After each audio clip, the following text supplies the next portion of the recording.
Alright, hello friends, welcome to Yaars के YouTube channel. मेरा नाम है आयुष राठी और ये हमारा ट्रिक्स एंड चीट कोड्स का एक और नया एपिसोड है जिसमें मैं आपके सामने क्वेश्चंस लेने वाला हूं जेईई एडवांस के प्रीवियस ईयर क्वेश्चंस, और उसमें हम लोग देखेंगे किस तरीके से हम लोग ट्रिक्स एंड चीट कोड्स लगा सकते हैं, ऑप्शंस को कैसे हम लोग एलिमिनेट कर सकते हैं, इंटेलिजेंट गेसिंग हम लोग किस तरीके से जेईई एडवांस के क्वेश्चंस में कर सकते हैं।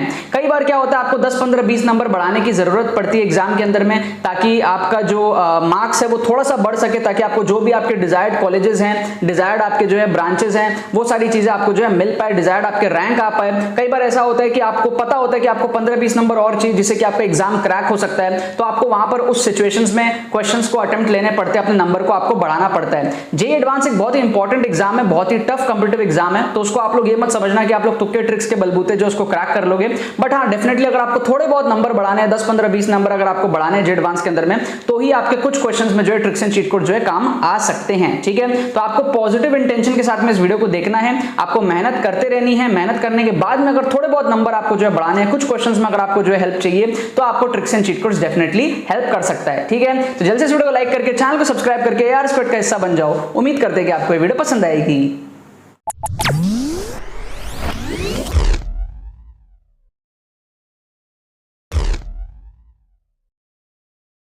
स्टूडेंट्स, अगर आपको जेईई एडवांस 2022 के एक्सक्लूसिव मेंटरशिप बैच के अंदर में एनरोल करना है तो उसका लिंक आपको डिस्क्रिप्शन में दिया हुआ है। इसके अंदर में आपको एक्सक्लूसिव कोर्स मिलेगा जिसमें आपको सारे स्ट्रेटजीज, लास्ट मोमेंट में किस तरीके से आपको जेईई एडवांस को डील करना है, एक्सक्लूसिव ट्रिक्स की एक वीडियो उसके अंदर में आपके लिए है, और साथ में आपके मॉक टेस्ट्स हैं and personal Google meet sessions है। आप मेरे साथ गूगल मीट के अंदर में वीडियो कॉल के अंदर में आप बात करोगे एंड लास्ट के 7-8 दिनों के अंदर में आपको किस तरीके से पूरा माइंडसेट प्रिपेयर करके आपको एग्जाम देना है, जिससे कि आपको थोड़ा बहुत अगर 15, 20, 30 नंबर का भी अगर आपको इंप्रूवमेंट मिलता है तो भी बहुत बड़ी बात होती है जेईई एडवांस के अंदर में। तो अगर आप सीरियस हो जेईई एडवांस 2022 के लिए एंड अगर आप थोड़ा सा कम आपका कॉन्फिडेंस है, आपको थोड़ी सी कॉन्फिडेंस की, मोटिवेशन की, गाइडेंस की अगर आपको जरूरत है, तो आपको लिंक डिस्क्रिप्शन में दिया हुआ है, आपको जा करके अपने डिटेल्स को फिल करने हैं, एनरोल करना है एंड बस आपको जो है हमारे तरफ से एक एडमिशन ईमेल आ जाएगा एंड आपको व्हाट्सएप ग्रुप के अंदर में ऐड कर लिया जाएगा एंड फिर आपकी मेरे साथ 1-to-1 जो है बात हो रही होगी। ठीक है ना, तो जितने भी सीरियस एस्पिरेंट्स हैं, मेक श्योर आप लोग इस एडवांटेज का जो है फायदा, अपॉर्चुनिटी का जो फायदा उठा लो।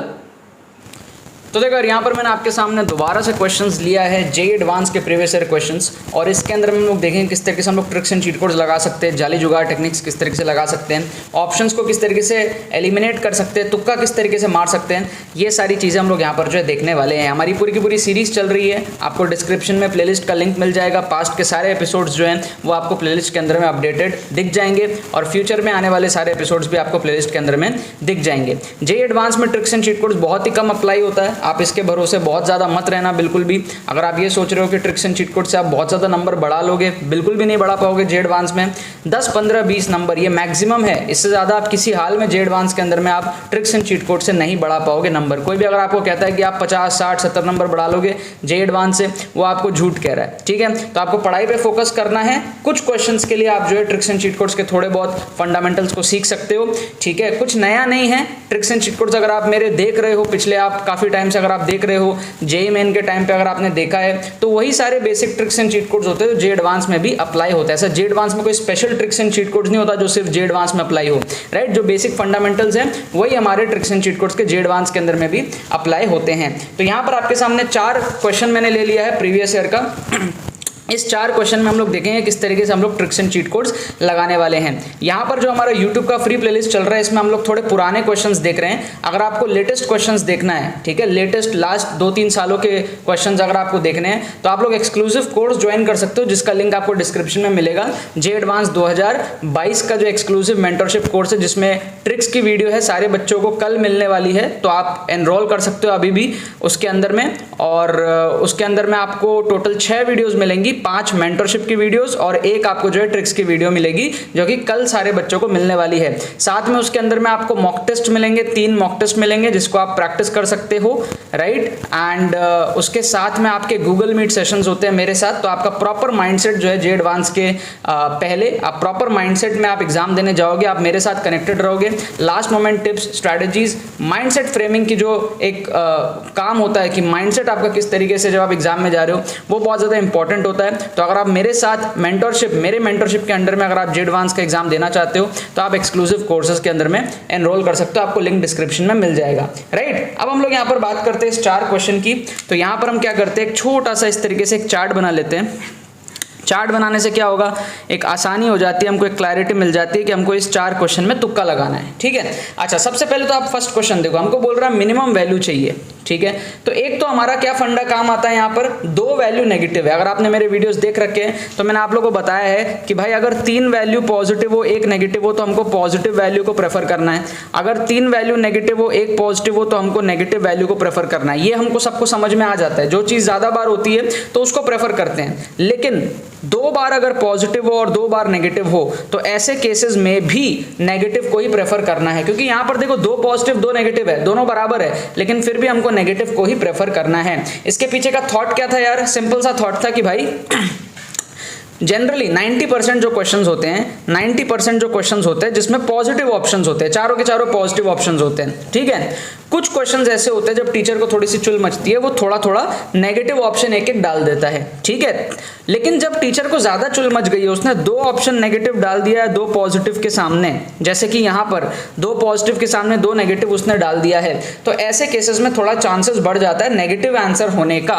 क्योंकि आपको ये समझना जरूरी है कि नेगेटिव आया ही क्यों, और आया तो आया 2 बार क्यों आया, ये क्वेश्चन आपको अपने आप से पूछना है। तो अगर आपको ऑप्शंस में 2 वैल्यू नेगेटिव दिख जाते हैं तो चांसेस हाई होते हैं कि आपके नेगेटिव वाले सही होंगे, क्योंकि जनरली 90% क्वेश्चंस में पॉजिटिव ऑप्शंस होते हैं, कभी कभी एक आध नेगेटिव दे देता है, लेकिन 2 नेगेटिव मतलब थोड़ा भारी वेटेज है कि भाई आपको सोचना पड़ेगा नेगेटिव आया ही क्यों। तो ऐसे केसेस में आप नेगेटिव को जो है प्रेफर किया करो तुक्का मारने के अंदर में। ठीक है, अब एक चीज और समझो, इस क्वेश्चन में मिनिमम पूछा है, मिनिमम पूछा है ना, तो अब मिनिमम से भी आपको एक फील आ रहा होगा कि जो पॉजिटिव वैल्यूज हैं ये बड़े हैं, मिनिमम की तरफ में आपको अगर तुक्का लगाना है तो कोशिश करो थोड़ा मिनिमम वैल्यूज को आप तुक्का लगाओ। क्या आपको बात समझ में आ रहा है, साइकोलॉजिकली आपको समझ में आ रहा है। क्वेश्चन में मिनिमम बोला है तो पॉजिटिव वाले अब होने के चांसेस थोड़े कम लग रहे हैं, नीचे वाले में आप देखो थोड़ा, अब नीचे में क्या एकदम नीचे वाला नहीं, वो तो फिर बहुत ऑब्वियस हो जाएगा। ठीक है, मतलब आपको समझ में आ रहा है, इसकी वैल्यू हमारे पास में क्या है, ये हमारे पास में है -1.5, ये हमारे पास में कितना है, ये हमारे पास में है -3/2 इज 1.5, राइट। और ये हमारे पास में कितना है, 5/3 कितना हो जाएगा, 5/3 हमारे पास में कितना हो जाएगा यार, 5/3 विल बी लाइक 3 1 जा 3 2, ये हो जाएगा हमारे पास में 3 6 3 जा 18। ठीक है, ये हमारे पास में इस तरीके से हो जाएगा। सॉरी यार, कैमरा हमारा ऑफ हो गया था। तो हम यहाँ पर थे कि भाई हमने 2 ऑप्शन को एलिमिनेट किया, पॉजिटिव वाले, 2 नेगेटिव वाले में हम लोग थे। इसकी वैल्यू हमारे पास में 1.5 है और इसकी वैल्यू हमारे पास में कितनी आ रही है, कुछ -1.6 के आसपास आ रही है। 5/3 क्या, 3 1 जा 3 आया, 2 आया, पॉइंट लिया हमने 6, मतलब -1.6 के आसपास आएगी, नेगेटिव साइन है, और ये 1.6 के आसपास हमारे पास में जो है वैल्यू आ रहा है। अब आपको ये समझना है कि भाई ये सबसे ज्यादा मिनिमम है और ये मिनिमम है, बट मतलब नीचे छोटी वैल्यू है, बट उतनी भी छोटी, बहुत मिनिमम नहीं है।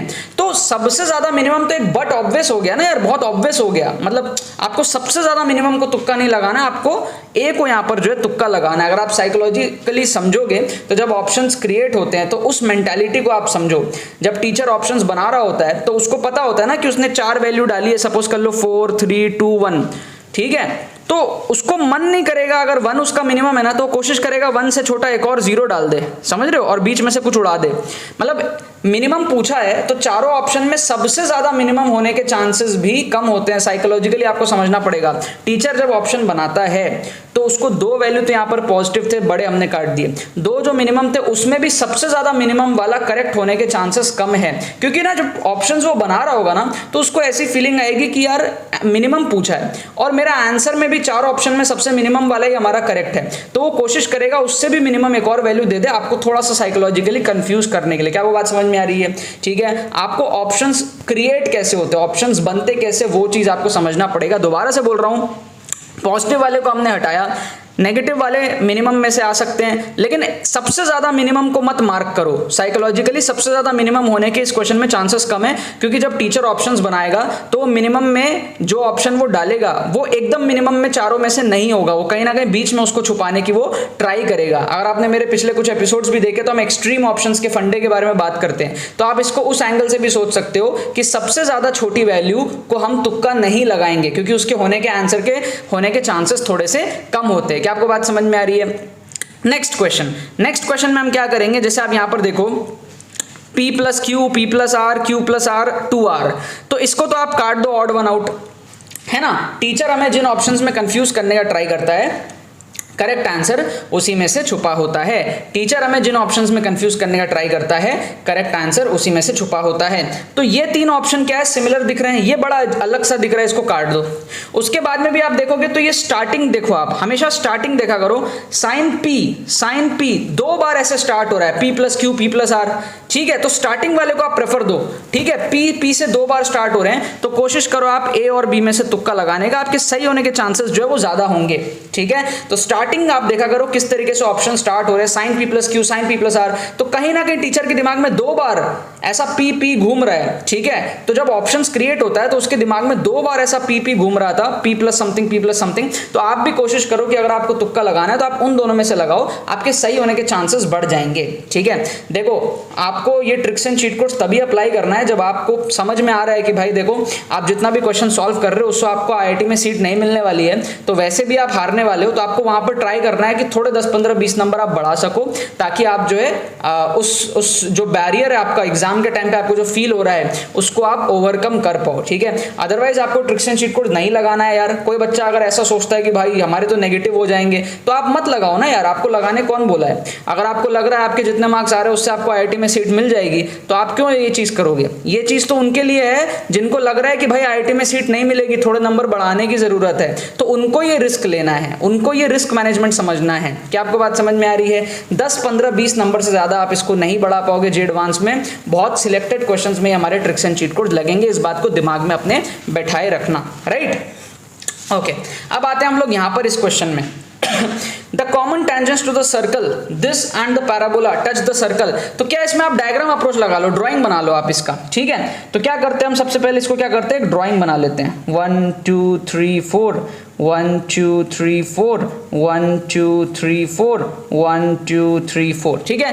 x square plus y square equal to 2, मतलब ये हो जाएगा हमारा कुछ इस तरीके का सर्कल हो जाएगा। 1.4 1.4 1.4 1.4 कुछ इस तरीके का ये हमारा छुटकू सा ऐसा एक सर्कल बन जाएगा। ये एक रफ सर्कल मैंने बनाया, एग्जैक्ट हम नहीं बना सकते, ठीक है, बट एक रफ सर्कल मैंने, एक रफ सा डायग्राम मैंने यहाँ पर आपके लिए बना लिया है, ठीक है। मतलब ये बेसिकली क्या है, x square plus y square equal to √2 का होल स्क्वायर, मतलब इसका रेडियस √2 है, मतलब 1.4 है। तो 1.4 के आसपास मैंने एक सर्कल बना लिया। अब हमको क्या है, Y square equal to 8x बोल रहा है। Y square equal to 8x का मतलब क्या है, मतलब है इसका अगर आप x को रखोगे 2 तो y हो जाएगा 4, x को रखोगे 2 तो y हो जाएगा आपका 4, x को रखोगे 2 तो y हो जाएगा -4, है ना, ठीक है। तो ये हमारा इस तरीके का एक पैराबोला, ये हमारा इस तरीके का एक पैराबोला, रफ पैराबोला जो है हम यहाँ पर ड्रॉ कर रहे हैं। तो ये हमारा रफ डायग्राम बन गया, इसको हम कहते हैं डायग्राम अप्रोच, ठीक है। इसको हम क्या कहते हैं, डायग्राम अप्रोच। डायग्राम बना के जब हम क्वेश्चंस को सॉल्व करते हैं तो उसको हम कहते हैं डायग्राम अप्रोच। ओके, अब हमको क्या है, यहाँ पर हमको बोल रहा है कॉमन टेंजेंट इन दोनों पे देखो। तो कॉमन टेंजेंट क्या हो सकता है, ये हो सकता है ऐसा, एक कॉमन टेंजेंट हो सकता है ऐसा रफ डायग्राम, है ना, ये कॉमन टेंजेंट हो सकता है। और उसी तरीके से यहाँ पर भी आप देखो, ठीक है, उसी सिमेट्री पे, तो ये आपका एक ऐसा कॉमन टेंजेंट हो सकता है, राइट। तो ये कौन कौन से पॉइंट पे, PQ, ठीक है, सर्कल पे PQ, सर्कल पे PQ, ये हो जाएगा P और ये हो जाएगा Q, और पैराबोला पे RS, पैराबोला पे RS तो यहाँ हो जाएगा R और यहाँ हो जाएगा S, ठीक है ना। तो ये जो क्वाड्रिलैटरल है इसका हमको एरिया चाहिए, तो ये क्वाड्रिलैटरल कुछ इस तरीके का होगा। क्या आपको बात समझ में आ रहा है, समथिंग लाइक दिस, कुछ आपको फील आ रहा है, कुछ इस तरीके का ये क्वाड्रिलैटरल होगा, ठीक है। अब मेरे को एक सिंपल सी बात बताओ, इस सर्कल का एरिया कितना है, what is the area of this circle, ठीक है। ये एक रफ डायग्राम बना है, ठीक है, this is a rough diagram, this is not an exact diagram, but हम रफली एक एस्टिमेशन तो लगा सकते हैं ना एरिया का।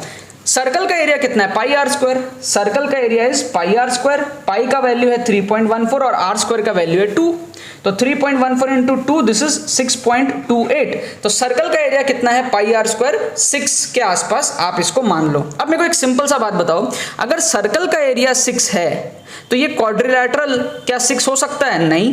क्या ये 3 हो सकता है, कतई नहीं। क्या ये 9 हो सकता है, नहीं, उससे भी बड़ा आपको फील हो रहा है ना। ये अगर इसी का एरिया, इस सर्कल का एरिया यहाँ पे जो है यही 6 है, तो ये क्वाड्रिलेटरल का एरिया आपको मतलब डबल से ज्यादा फील नहीं हो रहा? एक और सर्कल यहाँ आ जाएगा, है ना, कोशिश करोगे तो एक और सर्कल थोड़ा सा फंसने का, मतलब 2-3 सर्कल के आसपास है ये पूरा एरिया, अगर आपको एक रफ एस्टिमेशन भी समझ आ रहा होगा तो 9 भी नहीं होगा, ठीक है, क्योंकि 6 का डबल करोगे, उससे ज्यादा करोगे तो 12 से ज्यादा होगा। 2 या 3 सर्कल इसके अंदर में फिट हो सकते हैं इस तरीके के, अगर आपको एरिया में थोड़ा सा फील आ रहा है तो फील के अकॉर्डिंग आप जो है डी यहाँ पर तुक्का लगा दोगे। बहुत ही शानदार ये ट्रिक था, जे एडवांस के क्वेश्चन था, ये 2014 में आया हुआ क्वेश्चन था। डायग्राम बना के आपको कैसे जो है एरिया के क्वेश्चंस उड़ाने हैं आपको ये यहाँ पर देखो। बहुत सारे लोग बोलते हैं जे एडवांस में ट्रिक्स नहीं लग सकता, लग सकता है यार, कम लगता है। मैं तो बस इतना कहता हूं, सच्चाई बोलता हूं, कम लगता है, लेकिन लग नहीं सकता ये किसने कहा यार। अब आप सोचो, आप एग्जाम में बैठे हो, आपसे क्वेश्चन अगर सॉल्व नहीं हो रहा आप तो छोड़ देते, लेकिन अब आप मेरी वीडियो देख के जाओगे तो आप ये सारे क्वेश्चन तो आराम से उड़ा दोगे एग्जाम में, बिना सॉल्व के। एक एस्टिमेशन तो आपने मार दिया ना, सही हो जाएगा आपका ये। क्या आपको बात समझ में आ रही है? लास्ट क्वेश्चन को देखो। मैं हर बार आपको कहता हूं कि टीचर हमें जिन ऑप्शंस में कंफ्यूज करने का ट्राई कर रहा है, समझ लो करेक्ट आंसर उसी में से छुपा है। टीचर हमें जिन ऑप्शंस में कंफ्यूज करने का ट्राई कर रहा है, समझ लो करेक्ट आंसर उसी में से छुपा है। जो भी ऑप्शन आपको बार बार दिखते हैं, सिमिलर जो आपको चीजें दिख रही हैं, कोशिश करो आप उसी में से तुक्का लगाओ।